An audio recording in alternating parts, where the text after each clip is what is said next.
WWE Clash in Paris. Starting this video off with an immediate 5-sin removal because of how much the country of France convinced WWE to bring a stadium premium live event to Paris following the loud reception at Backlash in Lyon last year. They just might be the most energetic crowd of all time, and I'm hoping one day they'll get a Big 4 premium live event like the Royal Rumble. Gotta love the way the fans create the flag of France in the audience. The white section definitely needs improvement, but it's still an amazing sight to see. Another 3 sins removed for the awesome stage setup we got for Clash in Paris. The Eiffel Tower surrounded in lights made for great creativity. Wonder how long it'll take to get out of the negative since Donald Trump isn't shown at any point this time around. Since Bronson Reed loves to steal shoes, how funny would it be if Roman Reigns wrestled completely barefoot until we managed to secure them back again? I think it'd make more sense, otherwise Roman will just say, "Fine, take my shoes, I got a million more at home." Perhaps I'm drunk right now, Michael Cole. Drinking on the job. What I admire about the audience is them getting excited for Roman Reigns' entrance, then going completely silent before they erupt in a chorus of cheers. Makes the explosion all the more loud and energetic. Matchup is underway. It took literally 5 minutes from the moment Roman entered the ring to the moment the bell rung for the match to start. Also, it takes 3 additional minutes from the moment the bell rings to the moment Roman Reigns and Bronson Reed so much as lock up for the first time, meaning nearly 10 minutes was wasted from standing around doing absolutely nothing. Beginning to understand what Bronson Reed is all about. From a simple collision into him, I'm pretty sure Bronson Reed would have to do more damage than that for Roman Reigns to understand what he's capable of. Reed with the slap. Take that, French commentators. Now you're gonna have no TV monitors for the rest of the night and have to resort to looking in the ring to see what's going on. Bronson Reed spends more time taunting the crowd than he does actually trying to defeat Roman Reigns. No big deal, you're only facing the guy who was world champion for over 3.5 years. To avoid Reigns and a The world's strongest slam likely didn't give Bronson Reed the win because his name is not Mark Henry. I was annoyed at this chant for Backlash last year, but I'd be lying if I said I didn't smile at hearing the fans doing the Simplemento chant for every 2 count. I don't know, it's starting to grow on me. That and it guarantees there will be 0 silence throughout the night. I don't know, maybe that's Bronson Reed's version of that 6'7" meme I keep seeing around the place. Let's just hope Bronson Reed doesn't have to look back on this footage because Paul Heyman is creepily staring at his ass with enjoyment on his face. This match has mostly been taunting, the occasional sleeper hold, more taunting, and now showing off the Shula Fala. The only entertaining part of this match has been the crowd, otherwise it's been absolutely terrible. 2 pairs of shoes weren't enough for you? How about you actually try to defeat Roman Reigns instead of stealing more shoes because this is a creepy fetish. Is this the pace you expected this match to be at? In a sense, yes, but honestly, the pace is much slower than I was expecting, which was already low. Roman Reigns, and right now, Discount Dave Bautista. full speed. Reigns. Roman Reigns be like, "No, I must not allow Bronson Reed to shatter his ankles or nearly break his neck." Bronson should be grateful for this. Looking for the spear, and he was caught. I'm not gonna lie, that scared the hell out of me because of how Roman Reigns went headfirst into Bronson Reed's midsection. That could either break Roman's neck or break Bronson's ribs, or even both. Bronson also looked like he didn't know what was going on for a second before he put Roman in the powerbomb position. I don't think I've seen anyone neutralize Roman Reigns' spear. What about the times Brock Lesnar countered the spear into a guillotine chokehold, or Randy Orton catching him with RKOs? 5 entire minutes of Roman Reigns celebrating his win, taunting, and attacking Paul Heyman, and then choosing to give his shoes away to the audience. Oh my God! Oh my God! Oh my Where the hell was Braun Breaker the entire time Paul Heyman was getting attacked by Roman Reigns? Like I said, that went on for 5 minutes. Also, a post-match assault that goes on for, and I'm not even kidding, another 15 minutes, meaning the aftermath of the 20-minute match was just as long as the match itself. We are already an hour into the show, and I've only gotten through 1 match. How the hell do you do that? And if I so much as smell you, I will suspend you both! Or you could, I don't know, do that right now? The Street Profits with the helmets from the Borderlands game was a pretty cool addition to their entrance. Nice way to promote the game without having to spend 3 minutes on a useless commercial. I got absolute chills on my body and tears in my eyes when I heard the fans in Paris singing along to Shatter. This is what I've wanted for Bray Wyatt's music ever since I first heard it in 2022. That was so beautiful. I don't have many sins left, so let's start over again. On behalf of my optimistic empire, we love you, Bray. The Street Profits having issues with each other. That's a sin because it doesn't go anywhere anytime soon. Builds up for months but has no payoff. So are you going to split up the profits or not? Don't hint that you're going to do it just to not do it. That's happened way too many times already. The stupid way Dexter Lumis spun around and face planted on the canvas from Montez Ford's dropkick. Gold in Barcelona. Come on, guys, we already had a match that took up the first hour of the show full of taunts and less wrestling. Oh, wow! I mean, when you're the Wyatts, I guess. Dexter Lumis takes a single clothesline and then belly slides outside the ring for some reason. The hell was that about? As the Wyatt Six have not competed in a couple of weeks. Likely because they are the WWE Tag Team Champions. What I mean by that is WWE has a weird obsession with ensuring their champions either barely wrestle at all or never wrestle unless it's on a premium live event for their titles. And Ford with, oh, what a... Joe Gacy should consider himself lucky that he didn't destroy his body as a result of his leg getting caught on the top rope from that suplex. That's why you don't flail your legs around in that situation. Not used to seeing Dawkins fly. Are you fucking serious, Michael Cole? Oh, Montez Ford from the heavens. Joe Gacy already started to move out of the way before Montez Ford could even leap into the air for the frog splash. Montez had momentum, but he could have easily been aware of Joe's movement and landed on his feet from a small jump instead. Almost. Because Angelo Dawkins and Joe Gacy didn't time this right, the referee had to literally slow down her count to buy them time. Way to go, guys. Sister Abigail. Victory due to outside interference is always a sin. Ready to hear the story of Becky Lynch and Nikki Bella for the Intercontinental Championship? Here it is. Hey Becky, I'm Nikki Bella. This automatically gives me a championship match. See you at Clash in Paris. The end. Nikki Bella describes Becky Lynch desperate. Nikki Bella calls Becky Lynch the desperate one? If that isn't a pot calling the kettle black statement, I don't know what is. Dominated the Divas era. Nikki Bella didn't even dominate the Divas era, even when she was the Divas champion for 300 days. That was mostly her not doing anything with the championship, just so AJ Lee didn't have to be the longest reigning champion following her departure. The last time they actually shared the same ring was Women's Rumble in 2018. Technically, Becky Lynch and Nikki Bella weren't in the same ring at the 2018 Royal Rumble because Becky was long gone from the match by the time Nikki made her entrance. Just saying. To me, there is a burning hatred between... Becky Lynch is done with the match from just a little bit of hair pulling. I really wish I was kidding when I said that. This champion since beating live without... Nikki Bella's got no balance from the baseball slide? Or was that John Cena trying to get back together and accidentally tripping her in the process?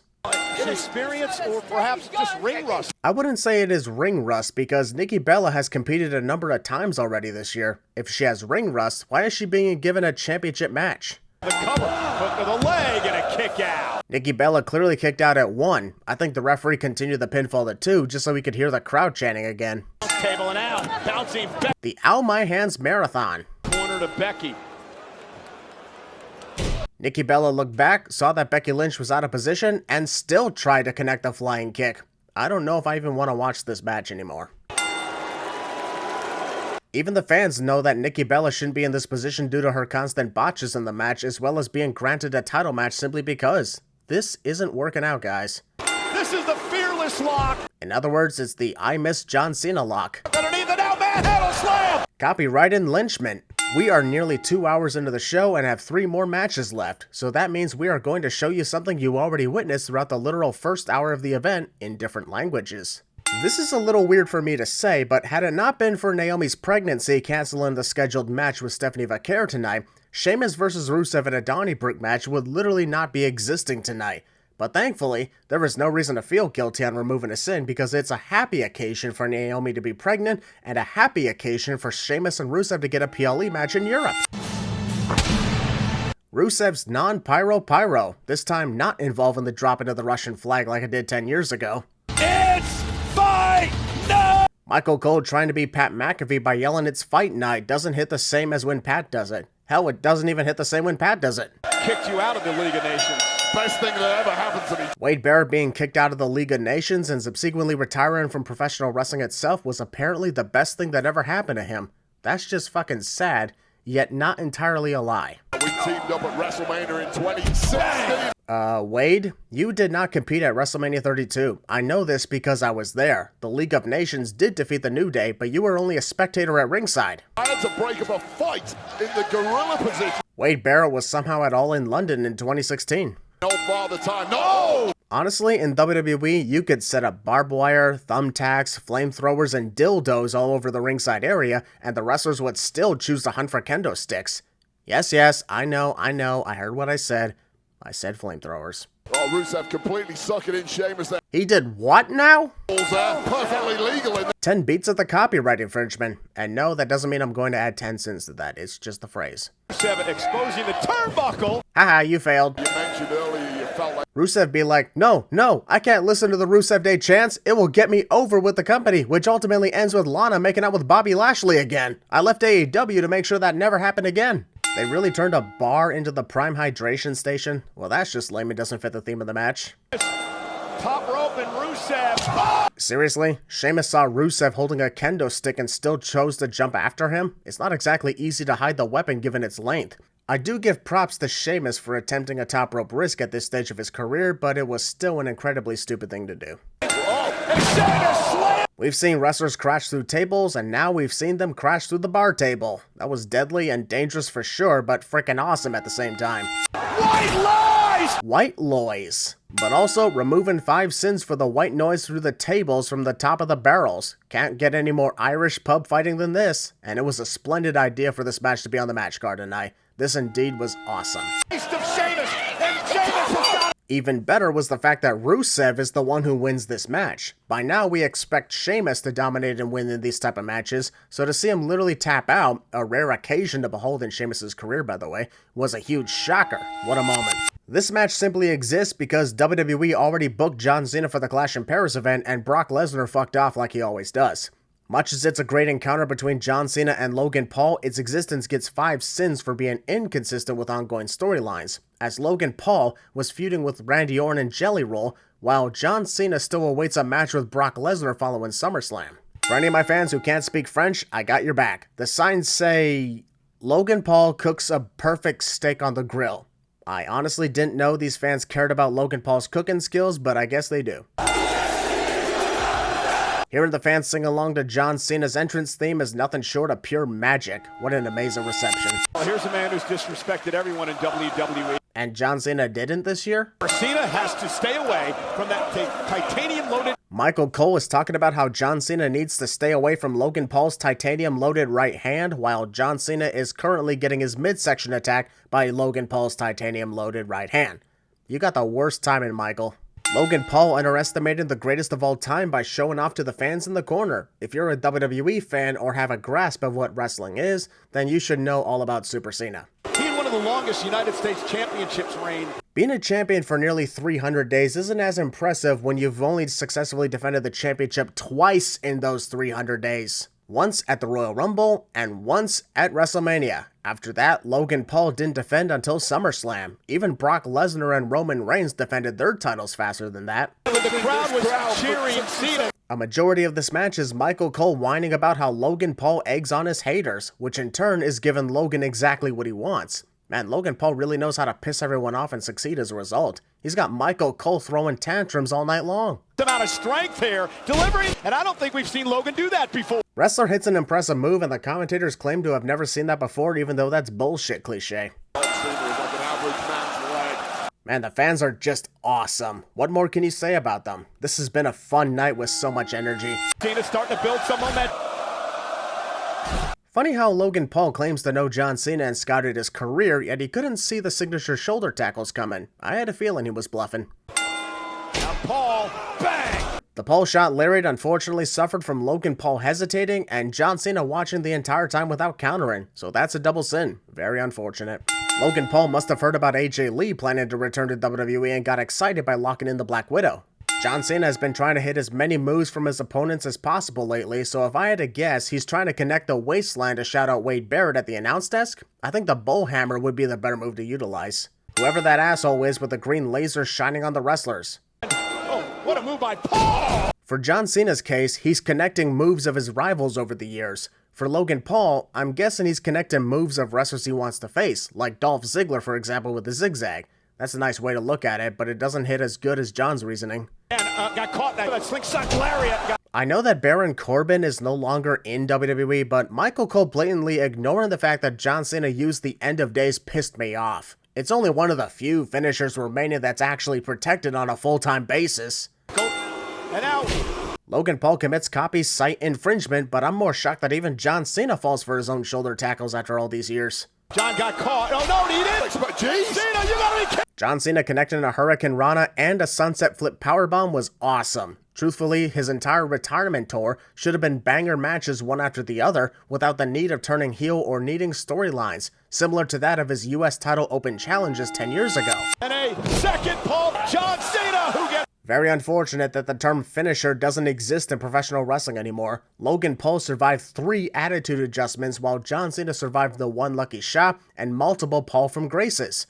There are ways of making a match great without kicking out at 10,000 finishers. Go back to those days immediately. Rivals, a Styles Clash. Thanks to John Cena connecting the Styles Clash, the fans got louder with wanting to see John take on AJ Styles one more time. And thanks to this, they got their wish just a month and a half later. Attitude, John Cena, and Logan. Here are 10 more sins. Logan Paul literally took a 4th attitude adjustment and then all of a sudden he's back up and connecting the 1 lucky shot like nothing even happened? Kicking out of a finisher is bad enough. Now we're having the wrestlers get back up like it was never hit in the first place? Fucking bullshit. You're completely...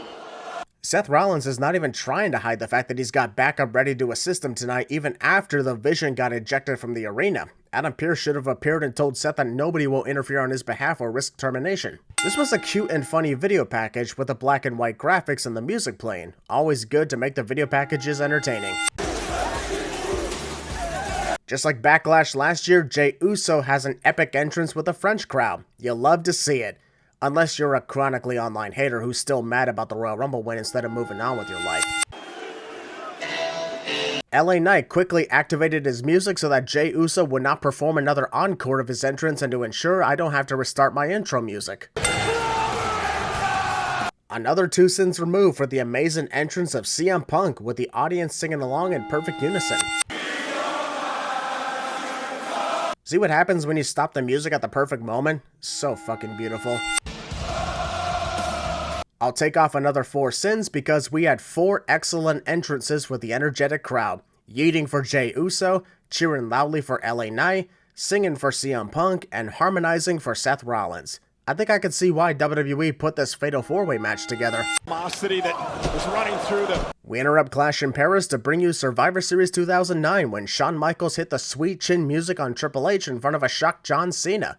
Only difference is nobody in the ring gives a damn that Jey Uso got kicked out of the equation early on. Insult intended, he's Jey Uso must have also applied for the smack your hand to fix the ring post job like Jacob Fatu did. So go, Seth freaking Rollins. Even though Seth Rollins didn't connect the running knee strike in the corner to CM Punk, Punk is still one of his opponents in this match, so the muffin right infringement sin still applies. Samoa drop. Talk about that, Wade. Jey Uso realized he was supposed to be selling a rib injury after 5 minutes of performing great moves. Whoopsie. Seth has set his hounds on. CM Punk attempts to give LA Knight a wedgie in order to get him away from Seth Rollins. And Jey Uso. A table has been introduced in this match, so naturally the next thing to do would be to go through the crowd and fight in there, leaving the table to be forgotten for the next 10 minutes.